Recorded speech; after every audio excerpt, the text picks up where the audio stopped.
Hi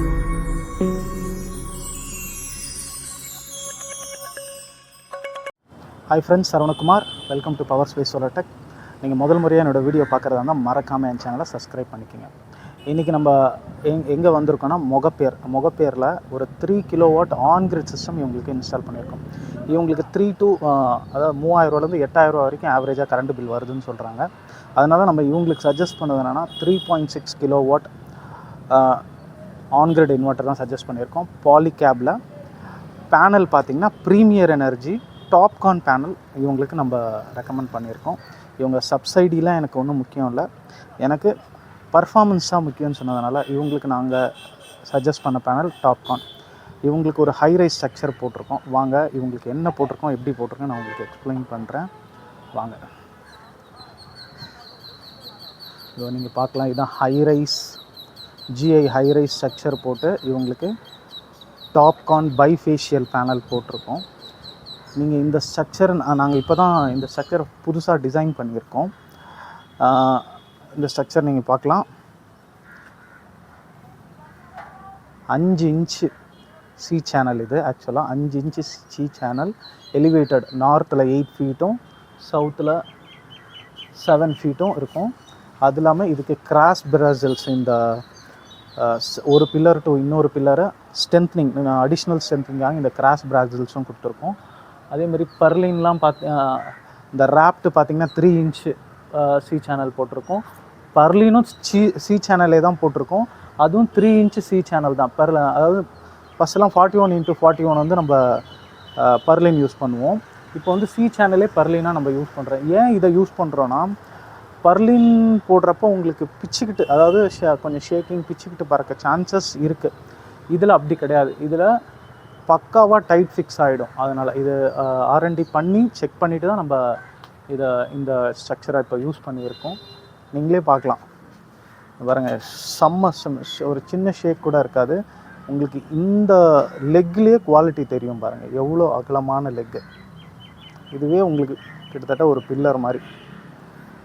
அதேமாதிரி இதுக்கு கீழே கிரவுண்ட் மவுண்டிங் தான் பண்ணியிருக்கோம். இதில் பார்த்திங்கன்னா இவங்க நம்ம புல்லட் ஃபாஸ்ட்னர் போட்டு, அதாவது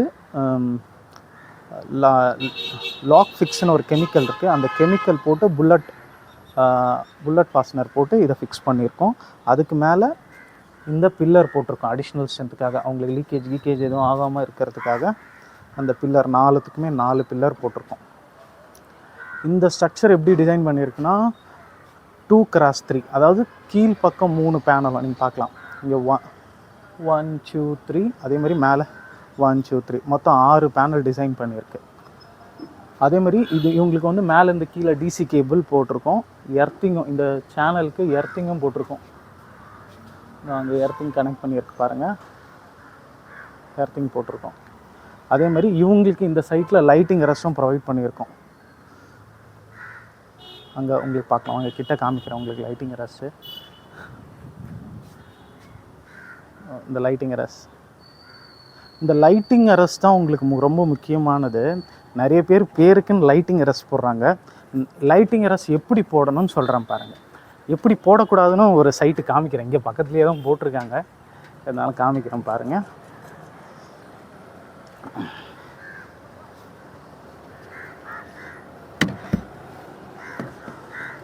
இதுதான் அந்த லைட்டிங் அரஸ்ஸு. இதுக்கு யூஸ் பண்ண கேபிள் நீங்கள் பார்க்கலாம், 50 ஸ்கொயர் mm கேபிள். ஆக்சுவலாக இது எக்ஸல் எர்த்திங்லேயே வருது. 50 ஸ்கொயர் mm லைட்டிங் ரெஸ்க்குன்னு கேபிள் வருது. இந்த கிளாம்ப் இது வந்து கிரவுண்டோட கனெக்ட் ஆகாது, இந்த கேப் இருக்கும். இது அப்படியே ஃபுல்லாக லே பண்ணி கீழே எடுத்துன்னு போயிட்டு கீழே ஒரு எர்த்து சேம்பரில் இதை கனெக்ட் பண்ணிவிடுவோம். ஆனால் வாங்க நான் உங்களுக்கு இன்னொரு சைட்டு காமிக்கிறேன். அப்படியே பக்கத்து வீடு தான் கிட்டத்தட்ட. இருங்க, ஜூம் போகுமா? ஃப்ரண்ட்டில் ஜூம் போகாது. பக்கத்தில் இங்கே பார்க்கலாம் நீங்கள், வெறும் 4 ஸ்கொயர் mm வயர் போட்டிருக்காங்க. 4 ஸ்கொயர் mm வரலாம். லைட்டிங் விழுந்தோடனே அந்த வயர் துண்டாக போய்டும். ஏதோ பேருக்கு பண்ணணும்னு போட்டுட்ருக்காங்க.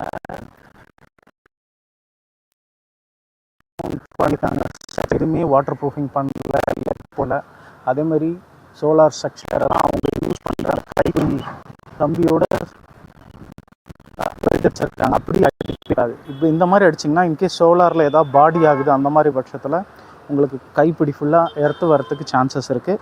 அதனால் சோலார் ஸ்ட்ரக்சரை எப்பயுமே செப்பரேட்டாக வைங்க. வீட்டில் இருக்கிற எந்த இரும்பு ஐட்டத்தோடையும் சேர்த்து நீங்கள் வந்து வெல்டு பண்ணக்கூடாது. வாங்க இங்கேருந்து பேனல் பார்க்கலாம். 2x3 இந்த மாதிரி நீட்டாக பண்ணணும். அதேமாதிரி டிசி கேபிள், டிசி எர்த்திங் எல்லாமே கரெக்டாக பைப்பில் கொண்டு போய் டேரெக்டாக கீழே கொடுக்கணும். அதே மாதிரி எர்த்திங் கூட பார்த்திங்கன்னா செப்பரேட், டிசிக்கு தனியாக எர்த்திங், ஏசிக்கு தனியாக எர்த்திங் போடணும். சில பேர் ஒரே எர்த்தை 3த்துக்குமே கொடுத்துருப்பாங்க. அப்படி கொடுக்கவே கூடாது. அப்படி கொடுத்தா உங்களுக்கு அப்ளையன்சஸ் அடி வாங்கிடும், இன்வெர்ட்டர்லாம் சீக்கிரமாக அடி வாங்கிடும். வாங்க இப்போ கீழே நான் உங்களுக்கு இன்வெர்ட்டர் காமிக்கிறேன். அதே மாதிரி இந்த பேனல்லாம் பார்த்திங்கன்னா 20 ஆம்ஸ் பேனல். கிட்டத்தட்ட இது டாப்கார்னால் உங்களுக்கு நல்ல வெயில் அடிக்கும்போது 15லேருந்து 20 ஆம்ஸ் வந்து இதில் கரண்ட் வரும். அந்த கரண்ட்டை தாங்கணுன்னா நீங்கள் இப்போது பாலிகேபில் பார்த்தீங்கன்னா புதுசாக உங்களுக்கு 20 ஆம்ஸ் இன்வெர்ட்டரே கொடுத்துருக்காங்க, லான்ச் பண்ணியிருக்காங்க. வாங்க நான் அந்த இன்வெர்ட்டர் காமிக்கிறேன். கீழே இருக்குது, வாங்க அப்படியே பார்க்கலாம். இதுதான் பாலிகேபோட 20 ஆம்ஸ் இன்வெர்ட்டர், ஆன்கிரிட் இன்வெர்ட்டர். இந்த டிஸ்பிளேலேயே நம்மளோட ப்ரொடக்டிவிட்டி எல்லாம் பார்த்துக்கலாம். இது வந்து ஏசிடிபி, இது டிசிடிபி. வர டிசி இதில் கொடுத்துட்டு டிசிலேருந்து இன்வெர்ட்டர்லேருந்து அவுட்புட் எடுத்து ஏசிலேருந்து உங்களுக்கு மீட்டருக்கு மெயின் ஸ்விட்சில் கனெக்ட் ஆகும். இதுக்கு எர்த்திங் எப்படி போட்டிருக்கோன்னு காமிக்கிறேன். வாங்க இப்போ இந்த எர்த்திங் எப்படி போட்டிருக்கோன்னு பார்க்கலாம். இங்கே நீங்கள் பார்க்கலாம், எர்த்து பிட்டு இது போட்டிருக்கோம் பாருங்கள். இது ஒரு எர்த்து, அங்கே ஒரு எர்த்து போட்டிருக்கோம். அது இல்லாமல் அங்கே ஒரு எர்த்து. ஒரு எர்த்துக்கும் குறைஞ்சது 1 மீட்டராவது உங்களுக்கு வந்து இடைவெளி வேணும், கேப் வேணும். இது வந்து ஏசி எர்த்து, அது டிசி எர்த்து, அது வந்து உங்களுக்கு வந்து லைட்டிங் ரெஸ் எர்த்து. இந்த பிட்டு நம்ம எப்போ வேணாலும் ஓப்பன் பண்ணிக்கலாம், முடிக்கலாம். ஏதாவது கெமிக்கல் ஃபில் பண்ணுறது, ஏதாவது ஃபால்ட்டு பார்க்கணும், அதனால இந்த மாதிரி எர்த்து பிட்டு யூஸ் பண்ணுங்கள். இல்லைனா உங்களுக்கு ஆர்சிசிலையும் வருது, அந்த மாதிரி போட்டுக்கலாம். உங்களுக்கு எர்த்து பிட்டு போடுற மாதிரி இடம் இருந்தால் கண்டிப்பாக எர்த்து பிட்டு போடுங்க. இல்லை இடமே இல்லாத பட்சத்தில் வெறும் ராடு போட்டுக்கலாம். இந்த மாதிரி நீங்கள் ப்ராப்பராக போட்டிங்கன்னா உங்கள் ஆன்கிரிட் இன்வெர்ட்டர் வந்து பார்த்திங்கன்னா பக்காவாக சேஃபாக இருக்கும். உங்களுக்கும் இந்த மாதிரி நல்ல குவாலிட்டியான ஆன்கிரிட் இன்வெர்ட்டர் இன்ஸ்டால் பண்ணோம், இல்லை ஆஃப் கிரிட் இன்வெர்ட்டர் இன்ஸ்டால் பண்ணோம், இல்லை ஏற்கனவே நீங்கள் இன்ஸ்டால் பண்ண இன்வெர்ட்டர் ஃபால்ட்டு அதை அட்டன் பண்ணி தரணும், இல்லை உங்களுக்கு ப்ரொடக்ஷன் கம்மியாக இருக்குது ஃபீல் பண்ணுறீங்க, அந்த மாதிரி ஏதாவதுனா எங்களுக்கு கால் பண்ணுங்கள். Power space solar tech. நாங்கள் கண்டிப்பாக உங்கள் சைட்டை விசிட் பண்ணி உங்கள் சைட்டை ஆடிட் பண்ணி உங்களுக்கு என்ன தேவையோ, உங்களுக்கு என்ன சொல்யூஷனோ அதை நாங்கள் கொடுப்போம். மறக்காமல் என் சேனலை சப்ஸ்கிரைப் பண்ணிக்கிங்க. உங்களுக்கு இன்வெர்ட்டர் மாதிரி ஏதாவது வேணாலும் கால் பண்ணுங்கள். பாய்.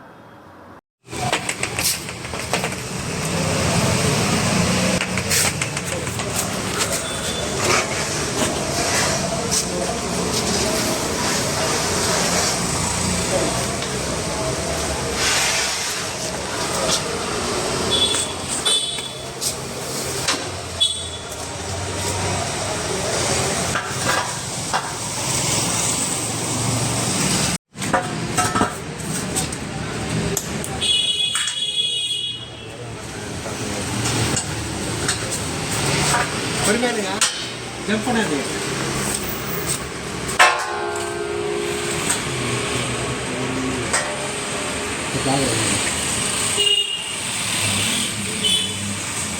நவுந்துரு பாலாஜி, கிட்ட நிற்காது.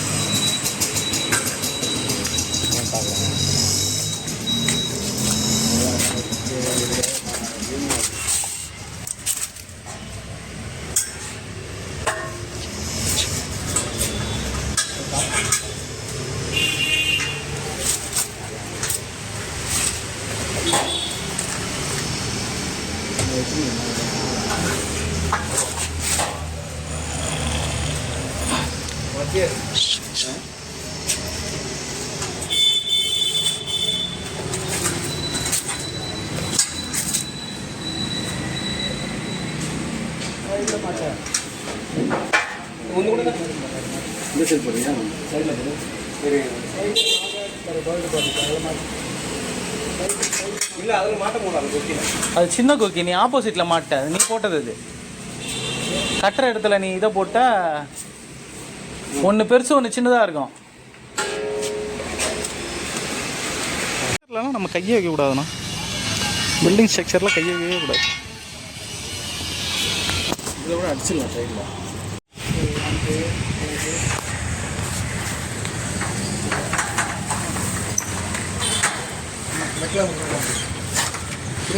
போகலாம் இருங்க, ஒரு கேப் கொடுப்பேன்.